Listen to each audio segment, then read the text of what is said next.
Liz Cheney is considering many different political roles over the next few years. But there is one certainty she is trying to achieve over the next 11 months: defeating her former House GOP colleagues and electing a new Democratic majority. ArrowRight Cheney believes 2024 presidential contest could end before any candidate wins a majority of electoral votes. This is a result that will lead to the decision being sent to Parliament. Our former President Donald Trump could contest the result again if he loses the Electoral College. For this reason, he believes that the Democratic majority is the only guarantee of democracy.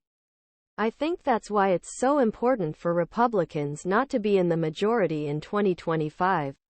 And again, it's a pretty striking thing for me to sit here and say that, the former three-term lawmaker said. Her father served as a House Republican for 12 years and as the GOP vice chair for 8 years. And her mother served 2 Republican presidents in House GOP leadership. Cheney, 57, was so disappointed in previous caucus meeting that he plans to build on a model he tested last fall after losing the August 2022 primary for sin of challenging Trump politically. She was subsequently stunned by Democrats in key races at both the state and federal levels that could play a role in future presidential elections. He spent past week trawling media channels to promote his new book, Oath and Honor, which tells story of growing up in Republican politics and rising through House GOP ranks, eventually helping Democrats lead investigation. Trump-supported Capitol attack in January 2021.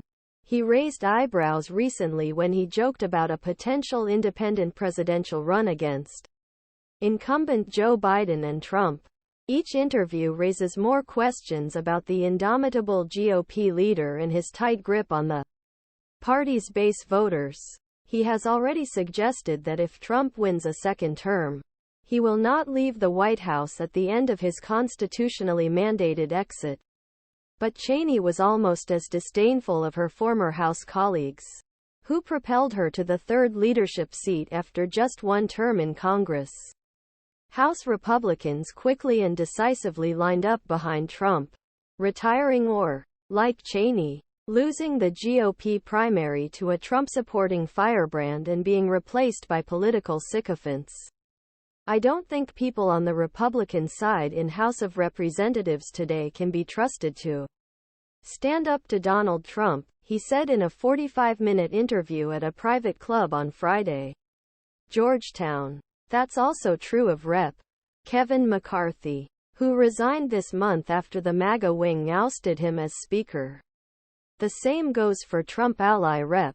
Jim Jordan, who last year rejected subpoenas from the Select Jan. 6 committee on which Cheney served as vice chair. It felt good for the country that he lost, Cheney said of Jordan's defeat in his bid to replace McCarthy as president. But I think Mike Johnson is as big a threat as Jim Jordan. Johnson, who ultimately